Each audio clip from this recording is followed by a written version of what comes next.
I was accused of getting my best friend's sister pregnant.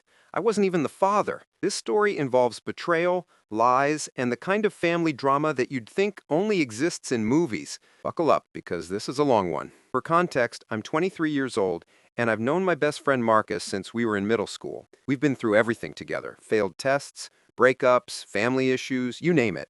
His family became like a second family to me.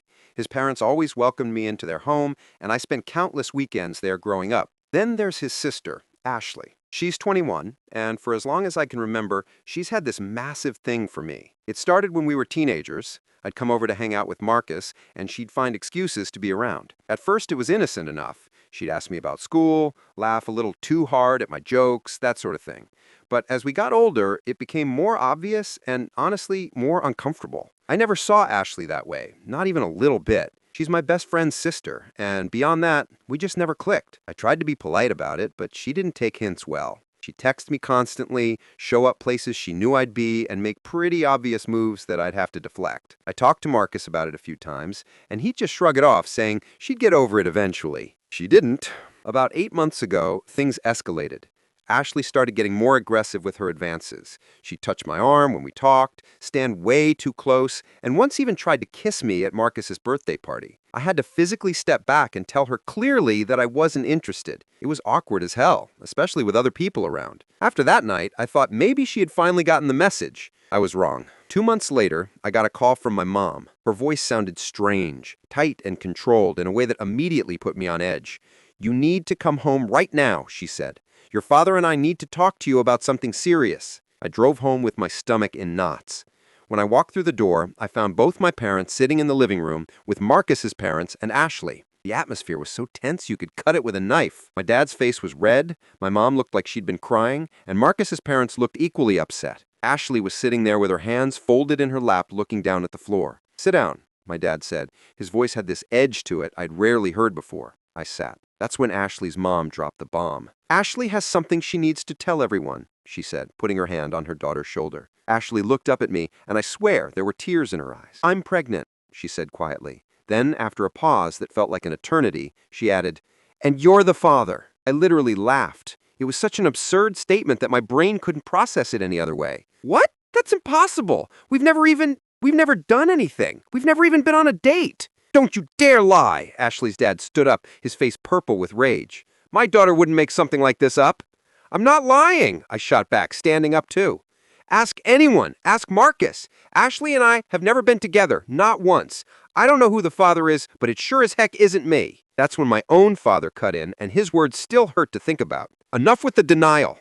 We know you two have been seeing each other. Ashley told us everything." "No, Mom, Dad, I swear to you, nothing has ever happened between us. She's had a crush on me for years, but I've never reciprocated. Never." My mom shook her head, and I could see the disappointment in her eyes.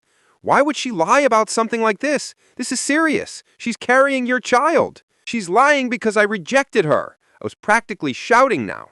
"She's been coming on to me for years, and I've turned her down every single time. Ask Marcus. He knows." Ashley started crying harder. "How can you say that? After everything we've shared, after you told me you loved me." "I never said that. I've never said anything like that to you." The argument went on for what felt like hours. No matter what I said, no matter how much I protested, no one believed me. Ashley had apparently told them some elaborate story about secret meetings, about how we'd been hiding our relationship from everyone, about how I'd promised her we'd be together. It was complete fiction, but she sold it well. She had details, dates, places, all made up, but specific enough to sound convincing. Marcus's dad laid out what he expected to happen next. "You're going to take responsibility for this. You're going to marry my daughter and support this child." "I'm not marrying anyone," I said. "I'm not the father. When the baby is born, we can do a paternity test and prove it." "A paternity test?" My dad's voice dripped with disgust. "You're going to put Ashley through that stress during her pregnancy? What kind of man are you?" "The kind who didn't do this." I was desperate now, looking around the room for anyone who would believe me. But every face looked back at me with anger or disappointment. My mom spoke up again, her voice breaking. "We raised you better than this. To lie, to deny your responsibilities? I don't even recognize you right now." That's when my dad delivered the killing blow. If you're going to continue denying this and refusing to do the right thing, then you need to leave.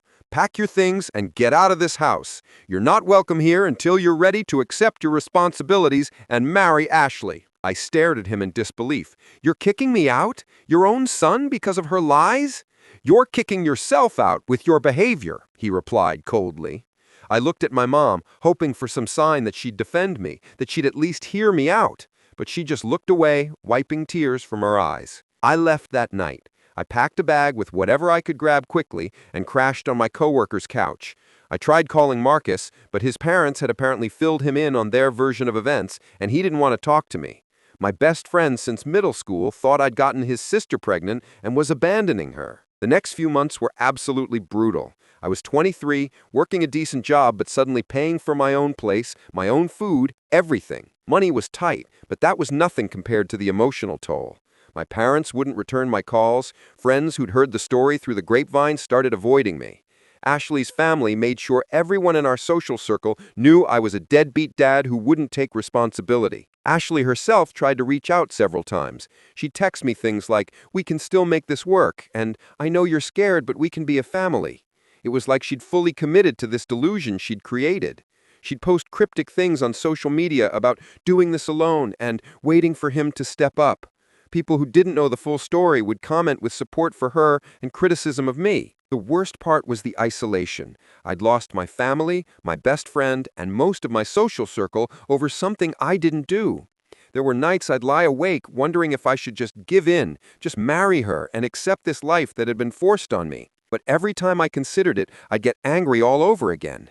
Why should I have to pay for someone else's mistake? Why should I have to marry someone who lied about me and destroyed my life? I held firm. I kept working, kept paying my bills, and waited. I'd done the math based on when Ashley said she got pregnant. If the timeline she had given was accurate, the baby would be born in early March. The moment that baby was born, I'd demand a paternity test. Ashley's parents tried various tactics to pressure me. Her dad showed up at my apartment twice, once trying to intimidate me into doing the right thing, and once trying a softer approach, talking about family and responsibility. I told him the same thing both times. I'll take a paternity test when the baby is born. If it's mine, I'll step up. If it's not, I want a public apology. Her mom tried the guilt angle, talking about how hard pregnancy was, how Ashley needed support, how a child deserves a father. I felt bad for the kid, I really did. But I wasn't the father, and I wasn't going to let myself be trapped by a lie. March came. On March 7th, I got a text from a number I didn't recognize. Ashley had the baby this morning. Healthy girl, 7 pounds, 12 ounces. I didn't hesitate. I took the day off work and drove straight to the hospital. My heart was pounding the entire drive. This was it, the moment that would either vindicate me or destroy me. I found Ashley's parents in the waiting area outside the maternity ward. They looked exhausted, but happy. They'd just become grandparents, after all. When they saw me, their expressions hardened. "I want to talk," I said before they could say anything. Privately. We found an empty consultation room. Ashley's dad crossed his arms. "What do you want?" "A paternity test," I said, "before Ashley knows I'm here. If I'm the father, I'll marry her, I'll sign the birth certificate, I'll do everything you've wanted me to do. But if I'm not the father, then you're going to tell my parents the truth. Both of you are going to apologize to me publicly for what you've put me through. Deal?" They looked at each other. Ashley's mom spoke first. "And if you are the father, you'll really step up?" "Yes, but I'm not, and we're going to prove it." After some back and forth, they agreed. I think part of them was starting to doubt Ashley's story. She'd been so certain about the dates, but if she'd been with someone else, the timeline might not add up. Or maybe they just wanted closure. Either way, we arranged for the test. Getting a paternity test done isn't as simple as they make it look on TV shows. We had to wait for the right paperwork, had to make sure everything was done legally and correctly. Ashley's parents told her I'd stop by, but left, that I was thinking about things. The test itself was simple, just a cheek swab from me and the baby. Then came the waiting. They told us results would take 3 to 5 business days. Those were the longest days of my life. I couldn't eat, couldn't sleep properly. Everything hinged on this. 6 days later, I got the call. The results were in. I met Ashley's parents at a coffee shop near the hospital. They already had the envelope. We agreed to open it together. Ashley's mom's hands were shaking as she tore it open. I watched their faces as they read the results, and I knew immediately I wasn't the father. Probability of paternity, 0%. Ashley's dad put his head in his hands.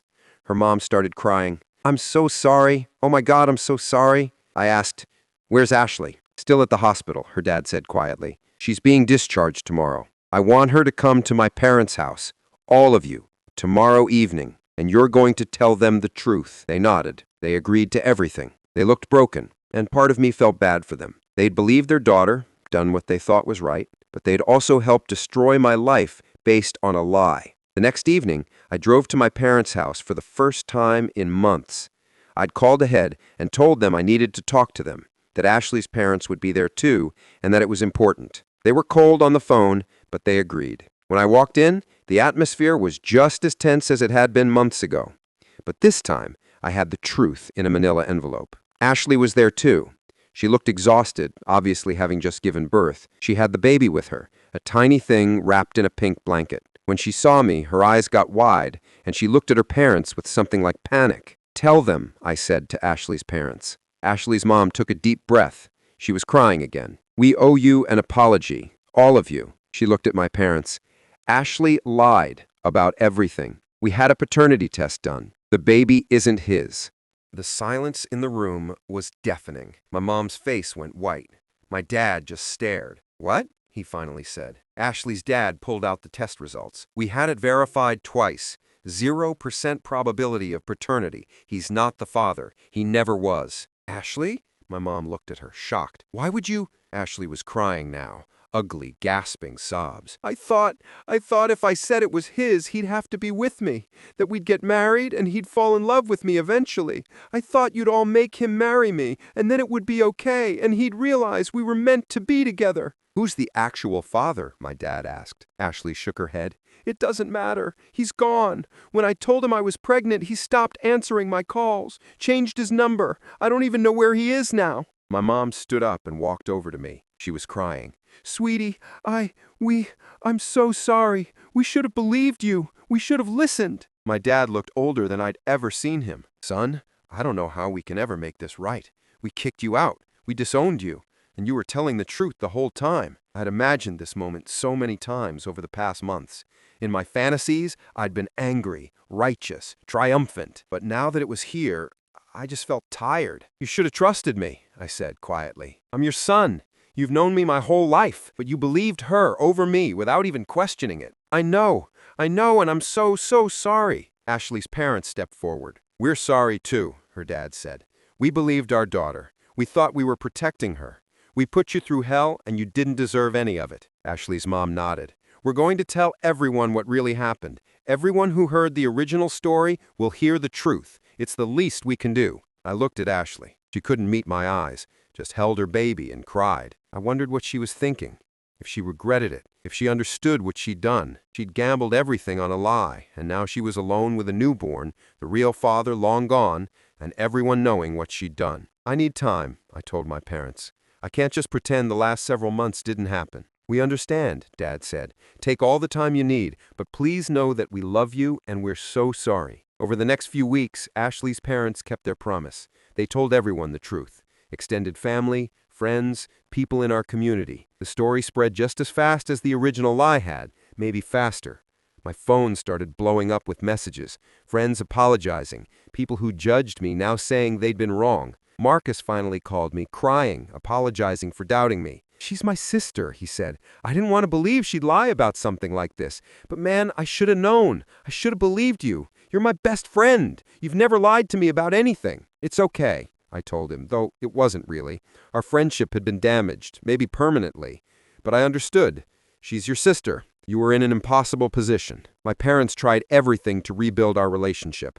They offered to help me move back home. They sent me money I didn't ask for. They called and texted constantly. My mom sent care packages. My dad wrote me a 5-page letter about how he'd failed as a father and would regret it for the rest of his life. It took time, but gradually we started to heal. I didn't move back home. I'd gotten used to living independently, and honestly, I needed the space.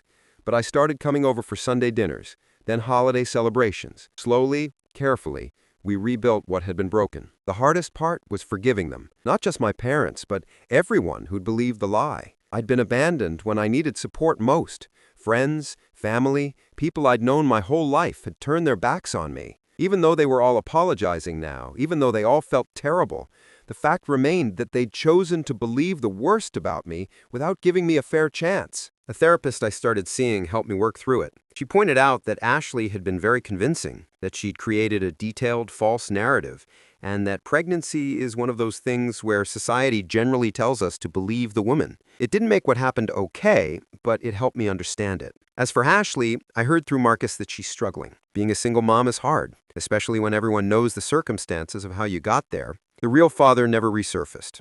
Some mutual friends said she tried to find him, but he'd literally moved to another state. Her parents help with the baby, but things are strained between them too. She destroyed her own credibility, her own reputation, and for what? A fantasy that was never going to come true? I don't hate her. I'm not sure what I feel about her, honestly. Pity, maybe? Anger? Disappointment? She made a choice that hurt a lot of people, me most of all, but also her own family, my family, our friends. She has to live with that now. Marcus and I are still friends, though it took a long time to get back to where we were. There's still this awkwardness sometimes, this unspoken awareness of what happened. We don't talk about Ashley much. He loves his niece. He sends me pictures sometimes, which is weird, but also kind of sweet. The baby didn't ask for any of this. My parents and I are in a better place now too, though I don't think things will ever be quite the same as they were before. There's a crack in the foundation of our relationship that we're all aware of. They know they failed me when I needed them most. I know they're human and made a terrible mistake. We're working through it. The whole experience changed me, though. I'm more cautious about who I trust. I'm more aware of how quickly your life can be turned upside down by someone else's lies. I'm more protective of my reputation and more careful about the situations I put myself in. But I also learned that the truth does come out eventually. It took months, it cost me relationships, and cost me tremendous pain, but in the end, the truth won. I held my ground, refused to accept blame for something I didn't do, and waited for the proof that I knew would vindicate me. Was it worth it? The months of isolation, the destroyed relationships, the emotional trauma? I don't know. I couldn't have lived with myself if I'd given in and married Ashley, spent my life in a relationship built on a lie, raising someone else's child while pretending it was mine. So I guess I didn't have a choice. To anyone reading this who might be in a similar situation, stand your ground. If you're innocent, don't let people pressure you into admitting guilt just to make things easier. The truth matters. It might take time for it to come out, but it's worth fighting for. And to anyone who might be thinking of doing what Ashley did, don't. Just don't. Lying about paternity doesn't trap someone into loving you. It destroys lives, yours included. Ashley lost her reputation, her relationships, her integrity, and gained nothing except a lifetime of guilt and shame. If someone doesn't want to be with you, lying won't change that. It'll just make everything worse. I'm doing okay now.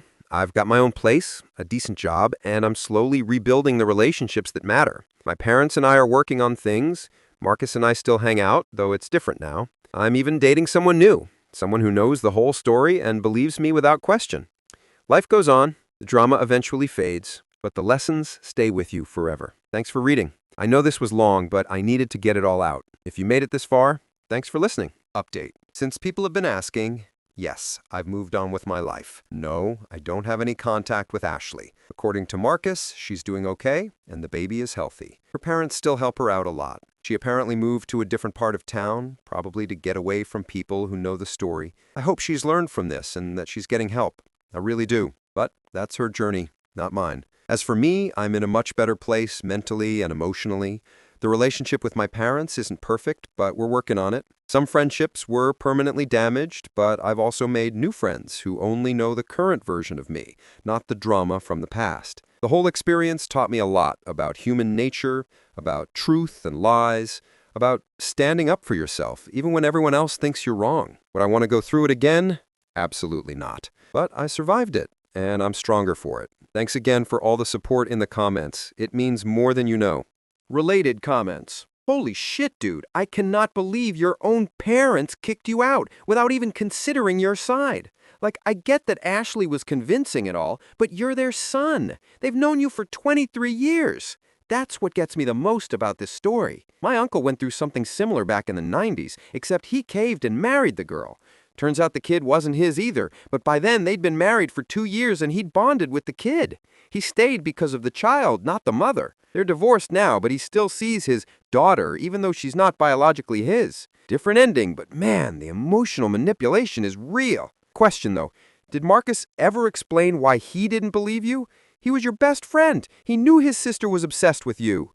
That betrayal seems almost worse than your parents, TBH. Author. Yeah, I asked him about that when we finally talked. He said Ashley told him a whole different story, that we'd been secretly hooking up for months, and I was just panicking about the pregnancy. She apparently gave him details that sounded believable. Plus, I think there's always going to be that biological loyalty to family, you know? His sister was pregnant and crying, and I was denying everything. He felt like he had to choose, and he chose blood. I get it, even if it hurt like hell at the time. Comment. I'm going to get downvoted to hell for this, but I need to say it. While Ashley absolutely did something terrible and deserved consequences, the way everyone is celebrating her being punished with single motherhood sits wrong with me. Yes, she lied. Yes, she manipulated everyone. But now there's an innocent baby involved who didn't ask for any of this. That child is going to grow up knowing her mother lied about who her father was, that the real father abandoned them, and that her entire existence started with deception. That's a lot of trauma for a kid to carry. I just hope Ashley gets therapy and becomes a better person for her daughter's sake.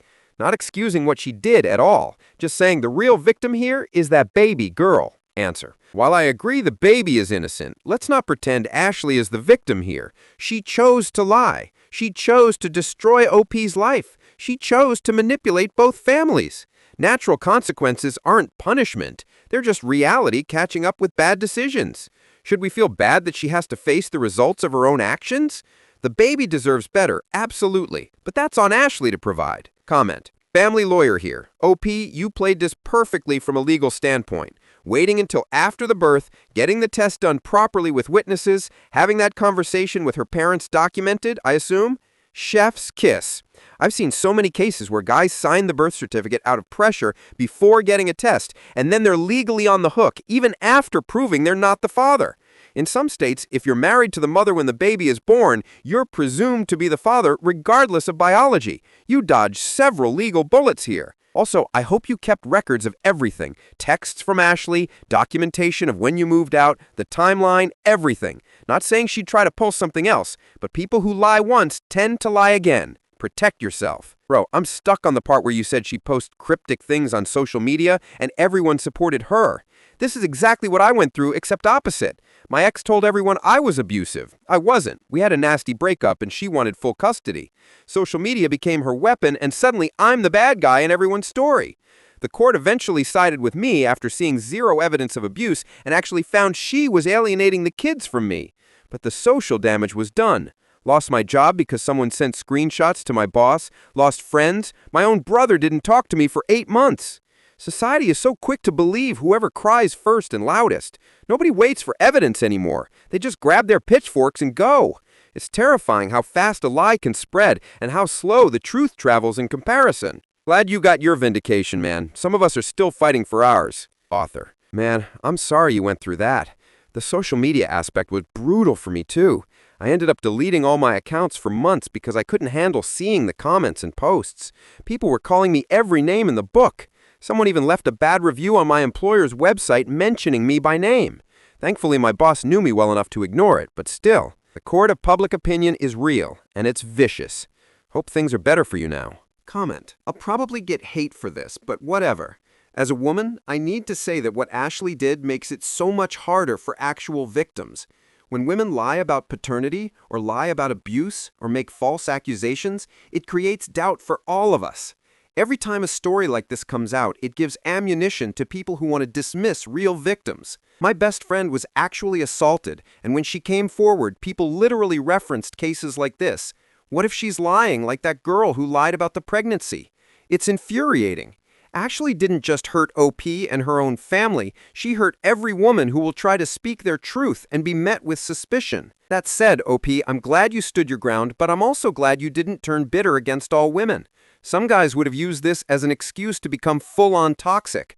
Props for handling it with maturity. Answer. While I agree false accusations hurt everyone, let's not pretend men aren't systematically disadvantaged in these situations.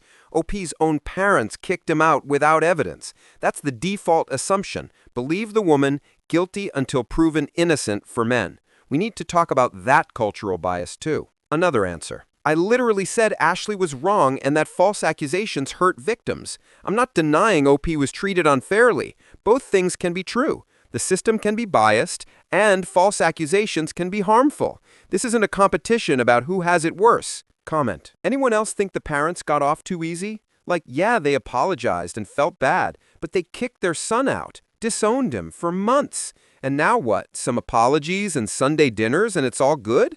If I were OP, I'd need way more than that. Family therapy at minimum. A genuine understanding from them about why their actions were so harmful. Not just we're sorry we made a mistake, but real accountability. They chose to believe a girl they'd known for a few years over their own son they raised from birth. That's not just a mistake, that's a fundamental failure of trust and loyalty. Maybe I'm too harsh, but I don't think I could forgive that easily. What happens next time there's a conflict? Will they believe him then, or will they side with whoever cries first again? Author. You're not wrong, and honestly, we are in family therapy. Didn't mention it in the post because it was already crazy long. But yeah, we've been doing sessions together for a few months now. It's helping, but you're right that it's not just magically fixed. There are days I'm still angry about it. There are moments where I remember how alone I felt and I want to scream at them all over again. The therapist has been helping us work through the trust issues. My parents are trying to understand how deeply they hurt me, but it's a process. Some days are better than others. I guess I'm choosing to try because they're still my parents and they genuinely seem remorseful, but I'm not going to pretend everything is perfect now. It's not. Write what you think about this situation. Also, if you like this video, give a thumbs up, subscribe, and turn on the bell to receive notifications about the latest videos. See you next time. Bye-bye.